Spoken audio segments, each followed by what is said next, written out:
Mi padre me dejó una carta el día que cumplí 60 años, con instrucciones específicas de que no la abriera hasta después de su muerte, y cuando finalmente la leí, 3 semanas después de enterrarlo, descubrí que el hombre al que había llamado tío durante toda mi vida, el hermano mayor de mi padre que había muerto en un accidente de casa antes de que yo naciera, en realidad no había muerto. Estaba vivo. Encerrado en una institución psiquiátrica desde hacía 58 años, pagada religiosamente por mi padre, mantenida en secreto absoluto, borrada de la memoria familiar como si nunca hubiera existido. La carta incluía una dirección. Una fecha de nacimiento que coincidía con la mía, solo 60 años antes. Y una fotografía en blanco y negro de un hombre joven que tenía mis ojos, mi nariz, y una expresión de locura que yo reconocí porque la había visto en el espejo durante mi propia depresión, hace 20 años.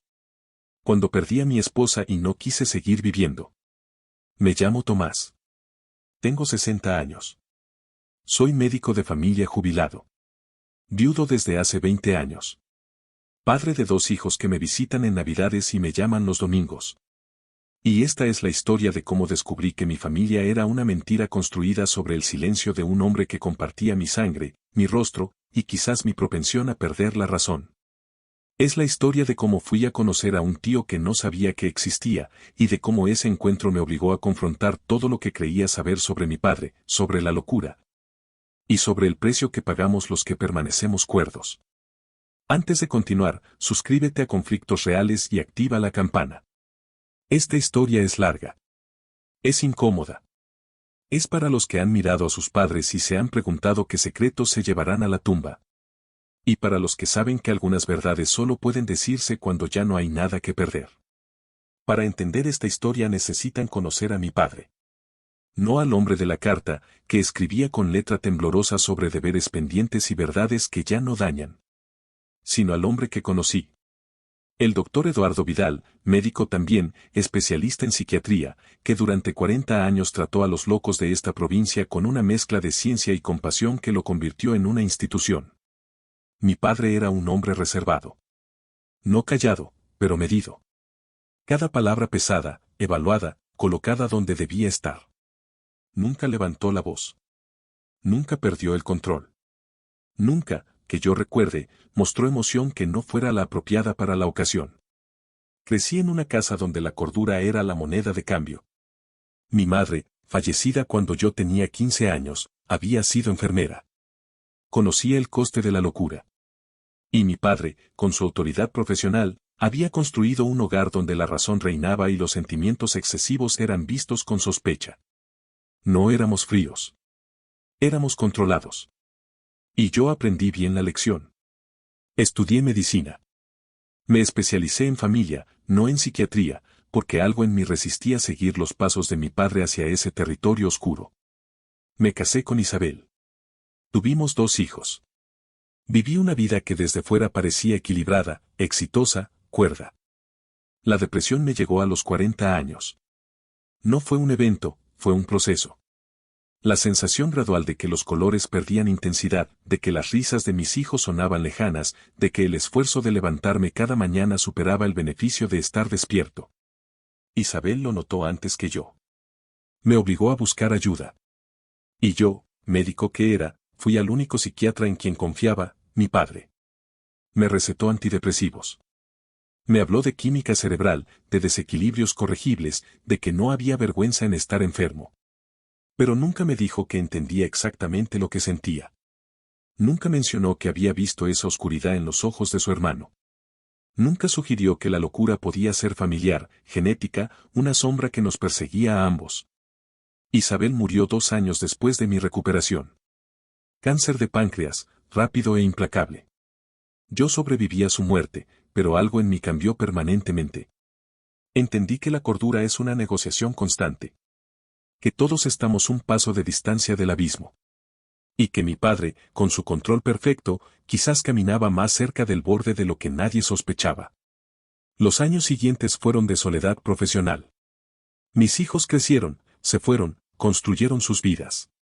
Mi padre envejeció con la misma dignidad con que había vivido. Nunca se quejó. Nunca pidió ayuda. Y cuando finalmente murió, a los 92 años, en su cama, consciente hasta el final, me miró y dijo, la carta del cajón. Léela cuando estés listo. Pensé que hablaba de instrucciones funerarias, de cuentas bancarias, de los detalles prácticos que dejan los viejos ordenados. No estaba preparado para la verdad. La carta comenzaba con una disculpa. No por lo que había hecho, sino por no haberlo contado antes. Tu tío Rafael, escribía, no murió en un accidente de casa. Eso fue lo que inventamos, tu madre y yo, para protegerte. Para protegernos. Rafael está vivo. O estaba cuando escribo esto. Tiene 88 años y lleva 58 encerrado. No por crimen. No por peligro. Por vergüenza. Porque en nuestra época, la locura de un hermano era la mancha de toda la familia. Y yo elegí salvar mi carrera, mi matrimonio, mi futuro, a costa de su libertad. Mi padre explicaba que Rafael, 2 años mayor que él, había tenido su primer episodio psicótico a los 20 años. En 1964. En pleno franquismo, cuando la psiquiatría española consistía en electroshocks y aislamiento. Mi abuelo, hombre de posición, había conseguido que Rafael fuera internado en una clínica privada en lugar de un manicomio público. Y allí había permanecido, década tras década, mientras mi padre estudiaba medicina, se especializaba, construía su reputación como experto en trastornos mentales. La ironía no se me escapó. Mi padre, el psiquiatra respetado, había mantenido a su propio hermano encerrado como secreto familiar. No porque Rafael fuera peligroso. La carta era clara, Rafael nunca fue violento. Nunca hizo daño a nadie. Su delito era ser incómodo, decir verdades que nadie quería oír, ver conexiones donde otros veían coincidencias. En otra época habría sido artista, poeta, profeta. En la nuestra, fue loco. Pero la parte más devastadora venía después. Mi padre admitía que había firmado, año tras año, los informes que mantenían a Rafael internado. Que había usado su autoridad profesional para certificar que su hermano no estaba suficientemente recuperado para reintegrarse a la sociedad. Que había pagado la clínica con dinero de su propio bolsillo, no por generosidad, sino por culpa. Y que había construido toda su carrera, toda su comprensión de la mente humana, estudiando a Rafael desde la distancia, usando su caso como material de investigación sin su consentimiento. Te lo cuento ahora, concluía mi padre, porque tú también has estado cerca. Porque vi la depresión en tus ojos y reconocí a Rafael. Porque necesitas saber que la locura no es una sentencia, es una condición. Y que yo, que debería haberlo sabido mejor, la convertí en prisión para mi propio hermano. Visítalo. ¿O no? Es tu elección. Pero no repitas mi error. No construyas tu vida sobre silencios que te corrompen. La dirección estaba en Galicia. Un pueblo costero donde la clínica, ahora residencia geriátrica, seguía operando. La fecha de nacimiento de Rafael coincidía con la mía, 20 de junio, solo 60 años de diferencia. Y la fotografía mostraba a un joven de 20 años que podría haber sido mi gemelo, con la misma mirada intensa, la misma frente amplia, los mismos ojos que mis hijos habían heredado de mí. No fui inmediatamente. Pasaron 3 meses. 3 meses de revolver los recuerdos de mi infancia buscando señales que no había visto. 3 meses de mirar a mis hijos y preguntarme si debía contarles que tenían un tío abuelo vivo.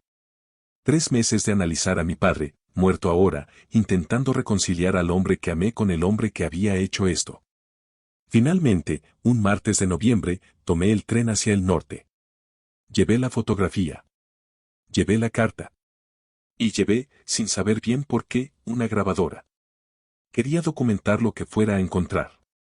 Para mis hijos. Para mí. Para que la verdad, por una vez en mi familia, quedara registrada. La clínica era un edificio moderno, discreto, con vistas al Atlántico. No parecía prisión. Parecía residencia de jubilados adinerados. La directora, una mujer de mi edad llamada Soraya, me recibió con cautela. Había recibido una llamada de mi padre, años atrás, instruyéndola sobre mi posible visita. Su tío, dijo, es nuestro residente más longevo. Y el más interesante. Lleva décadas sin medicación psiquiátrica. Su padre lo ordenó hace 30 años. Dijo que ya no era necesaria. Que nunca lo había sido. Rafael estaba en el jardín, sentado en un banco, mirando el océano. Tenía 88 años, pero la postura era de juventud. La espalda recta, la cabeza alta. Cuando me acerqué, se giró. Y sus ojos, mis ojos, se encontraron con los míos. «Eres Tomás», dijo. No fue pregunta. Eduardo me escribió sobre ti. Todos los años. Su hijo cuerdo. Su hijo normal. Su hijo que nunca conoció al loco de la familia. Su voz era clara, sin el temblor de la edad. ¿Te pareces a mí? A los 20. Antes de que me encerraran. Antes de que tu padre decidiera que mi cordura era más peligrosa que mi locura. Me senté a su lado. Durante 6 horas, Rafael me contó su vida. Los episodios iniciales, sí, la confusión, las visiones, las noches sin dormir. Pero también el diagnóstico oportunista de mi abuelo, ansioso por silenciar a un hijo que había descubierto sus negocios corruptos. La complicidad de mi padre, primero renuente, luego activa, que había encontrado en el caso de su hermano una oportunidad de carrera. Los años de aislamiento, de electroshocks innecesarios, de medicación que lo mantenía sumiso. Y finalmente, la liberación parcial. Hace 30 años, mi padre había dejado de drogarlo, había empezado a visitarlo en secreto, había intentado, tarde y mal, reparar lo irreparable. Tu padre no era malo, dijo Rafael, y la comprensión en su voz me destrozó más que cualquier acusación. Era cobarde. Y la cobardía es más común que la maldad. Me usó porque podía. Me mantuvo porque tenía miedo de que, libre, contara lo que sabía. Y al final, cuando ya no había nada que perder, vino a pedirme perdón. No se lo di. No porque no lo sintiera.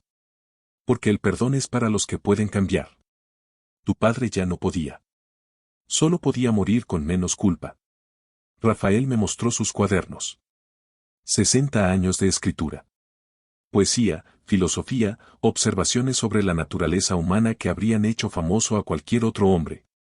Tu padre los leyó todos, dijo. Los usó en sus conferencias, sin citarme. Mi locura era material de estudio. Mi cordura, plagio. Ese fue nuestro trato, aunque yo nunca lo acepté. No supe qué decir. ¿Qué hacer? ¿Qué ser para este hombre que era familia y extraño, víctima y maestro, el espejo de lo que yo podría haber sido si mi depresión hubiera sido diagnosticada en otra época, por otros médicos, con otros intereses? Al despedirnos, Rafael me dio un cuaderno. El primero, de 1964. Para tus hijos, dijo. Para que sepan que la locura es solo otra forma de ver. Que sus abuelos no eran lo que parecían. Y que tú, Tomás, tienes que elegir, repetir la historia o romperla. He vuelto a verlo 3 veces desde entonces.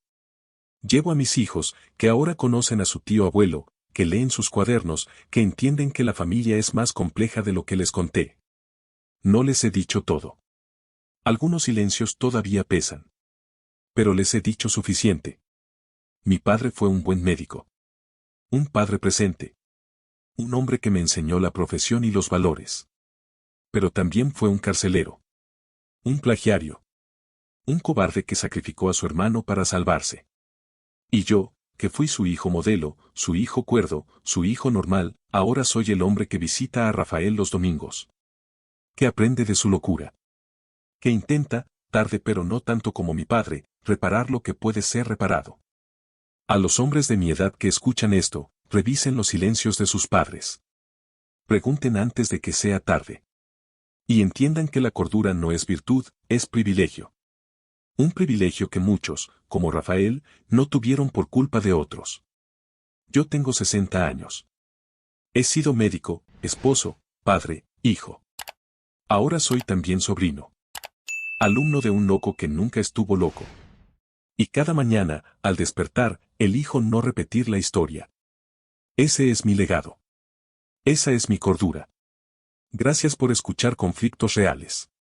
Y recuerda, en los conflictos reales, la verdad no siempre nos hace libres. Pero el silencio, con certeza, nos encadena.